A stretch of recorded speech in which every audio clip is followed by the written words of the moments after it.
This is a T stance. This is a good one. And I can't stand straight like this because my knee is locked there. My joint is locked. And I have pretty much equally weighted feet. So I'm going to have to sink down because I'm going to have to store the energy. The premise says you can only move if there's a weightless foot. So left hand is on the bottom because the bottom hand always advances. Even if it went to a white crane, the bottom hand advances. So in this case, when we part the wild horse's mane, we have our left insubstantial that's ready to go. We have our left hand on the bottom. T stance, storing my energy. If I can't store my energy, I cannot dispense my energy. T stance, step out and to the side. Bottom hand advances to go up the horse's mane. Knee not beyond the toe. Knee is straight but not locked in on the back. My shoulders are dropped. If you came here to me, you could see that they're not raised like this, or you can envision that or view that. It's still in the drop position. It's giving me a sense of stability and relaxation because I'm connected to the ground. Once I'm like this, I don't have that gravity helping me. I'm not as secure. Sit back and sit down. Your sitting down is getting better. So right now, maybe your sitting back is like this. But eventually, what I would like you to do is ground down a little bit more so you can actually feel that you're coming down. Not that you can't feel it now, but in degradations, I guess. Twist step, T stance. At the same time you're forming the T, you're forming your ball. You're stepping out on an L. Bottom hand advances to go up the horse's mane. And then you saw that the hips play a good part. So let me just show you. Maybe you can see it from the back there. This is my T, this is my L. I slightly lower myself to get that energy and momentum to come out. And when I finish at that point where I'm at the middle of my body, the hips finish and turn towards that, set it up in a good alignment. So in other words, to make a point, okay, this is a clean one, okay? The hips are aligned to the outward foot and the hand is also aligned. This is incorrect, okay? So if you come out here, maybe you step down and you do this, and then you do this. Those were all segments. They were not done as a whole, as a unit. So to do it as a unit, you know that the force is coming through your mind, and the mind is then moving the energy, your internal energy, to make that final movement. So if you think about it that way, the hands and the feet will just eventually get there because the hips and waist are turning to make that final motion. Okay, let's just try that instead of just try to understand it and watch, okay? So we're in a T stance, left hand on the bottom, and then ask yourself, although my hands are in this position holding a ball, are my shoulders dropped? So to do another experiment, let's raise our shoulders. We found that our shoulders are raised and our knees are locked on the right. Therefore, we say this is not Tai Chi. So what do we have to do? Root down and ground down on the right or the back foot.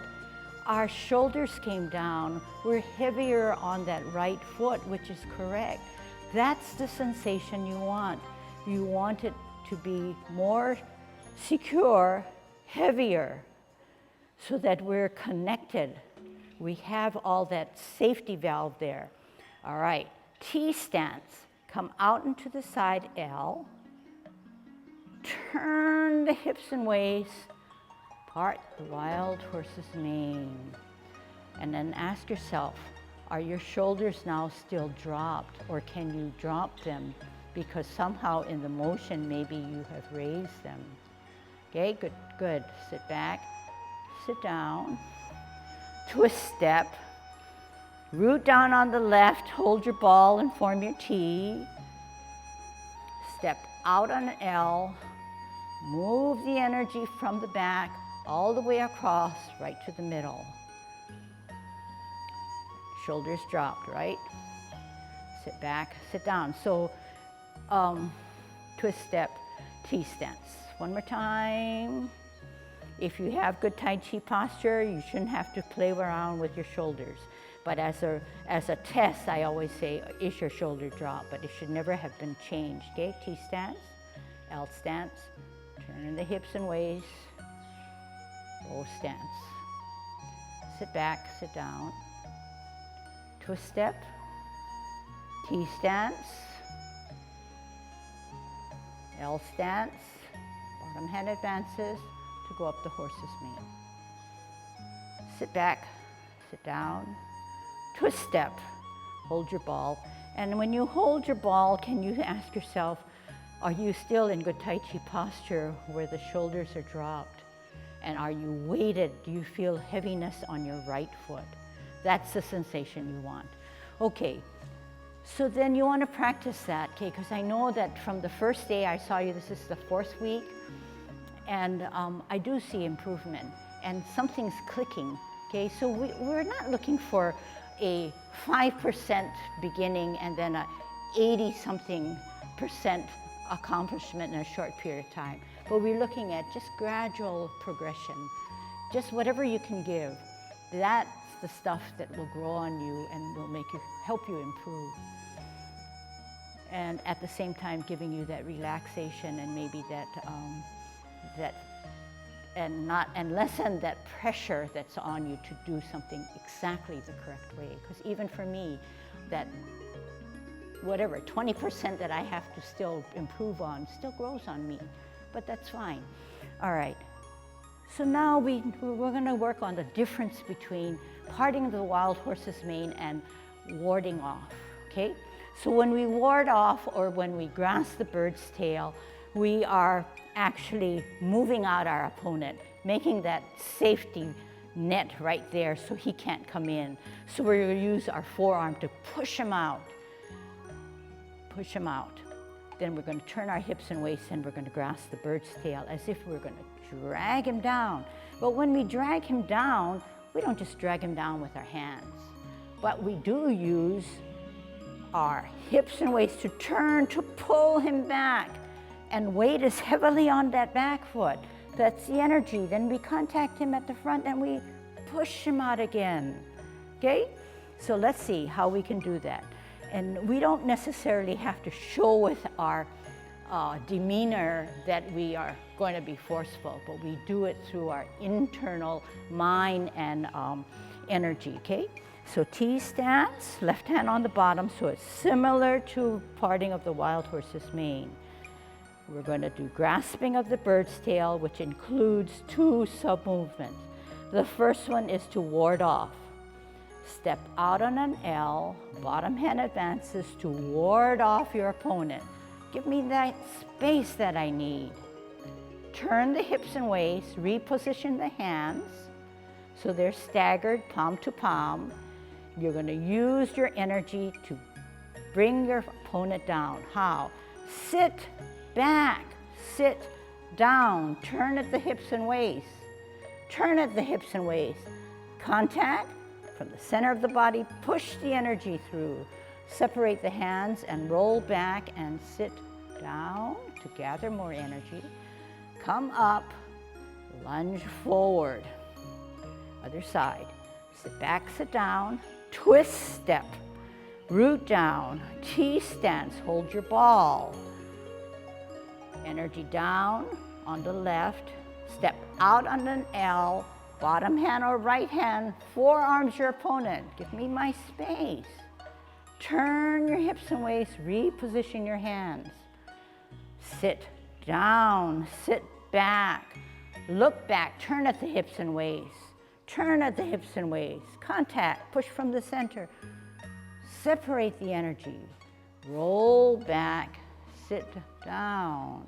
Need that energy, then you need to come up, and then you need to come forward and out. And this is a drill, twist step, T stance, holding your ball. What are we gonna do? Forearm our opponent.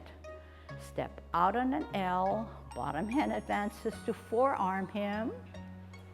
Turn the hips and waist, reposition, sit down, sit back, look back, turn at the hips and waist, contact, middle of the body, push the energy through, separate, roll back, sit down, spiral up, lunge forward. Other side, sit back, sit down, twist step, holding your ball, T stance, shoulders down, step out on an L, bottom hand advances, forearm hem. Turn the hips and waist, reposition the hands, sit down, sit back, turn at the hips and waist to look back, turn at the hips and waist, then contact, then push from the center. Separate, roll back, sit down, spiral up, lunge forward. Sit down, sit back, twist step, hold your ball. Okay, let me see if I can do a little exercise here. Okay, so we're gonna take it apart. We're gonna learn how to sit down, sit back and sit down. Okay, let me just do it one time first, okay? T stance, L stance, bow stance. Sit back, sit down. Okay, so all we're gonna do is come into a T stance and sit back, and we're gonna sit down. So this is like a drill, okay? Now, if you feel, sit back, sit down. Do you see that's one motion? I don't just sit back and then I just don't pause there and I sit down. But what I do is I sit back and roll back down in one motion so it's smooth. Okay? So this is what I want to do. It's going to build up your leg strength. It's going to it's going to give you a feeling that you're really well grounded. And if I could use my hand, this is what I do. I come out this way, I roll back, I sit down. Do you see this motion? Come out, roll back, come down. It's the same thing that you're doing with our feet, but sometimes if you can just, okay, everybody get into a bow stance like I have, okay? T stance, L stance, bow stance, okay? So use your hands, okay? The hands are now like this, like paws, okay? You're gonna roll back and drop down. How? And you can actually, and come up and come back. You're gonna actually use the hands with the feet, okay? So you're like your paws. You're gonna roll back, sit down. Come up, push out. Ready? Again. Roll back, sit down. Come up, lunge forward. Getting better. One more time. Roll back, sit down. Come up, push forward. Okay, let's do the other side. Sit back, sit down, twist step, hold your ball. Step out L, ward off. Okay, now just use our paws. Okay, we'll call it paws. Okay, so you're gonna roll back, sit down. Come up, lunge forward. How? Roll back, sit down. Come up, lunge forward. Show me again. Roll back, sit down. Spiral up and out. One more time. Roll back, sit down. Spiral up, lunge forward. Okay, let's look at it again. Roll back, sit down. What happens when you sit down? The left knee gets bent a little bit more. The right or forward foot is only on its heel. It can't be partially forward. It has to be totally back to gather that energy in the back. But if it's only partly back, that means there's still weight on the forward foot. All right, T stance, bow stance. Roll back, sit down. Keep it there, okay? Keep it down. Let's start it again. Roll back, sit down. All right, keep it there. Sit down, sit down, sit down. You should feel a sense of achiness on the left. That weight should be all there. Okay, come back up and out. Other side, twist step, T stance, step out, ward off, back and down, up and out. Roll back, sit down, spiral up and out. One more time, roll back, sit down, spiral up and out. Sit back, sit down, spiral up and out. Okay, good. Actually, I see progress, okay? So don't push it. Everything that we're doing is not a hand motion, but it's dictated by how we can move that energy. And I was also trying to say that if you have good Tai Chi posture, you should never have to worry about the shoulder. All you need to remember is that just check your spine if it's going too forward or too lopsided. But if you are disciplined and you say, this is my shoulder stance and my relaxation stance, then once we start to move, this has nothing to do with your stance, shoulder. But in Tai Chi, the thinking is entirely different. It's saying the body is a unit, it moves together. But when I see how you display it, it's easier for me to then say, hey, but what about this, or what about your foot? But think about it as a unit, okay? So that might help you. Everybody has to use their hips and waists a lot more, okay? But that's our journey. That's the stuff that's gonna help us by learning Tai Chi.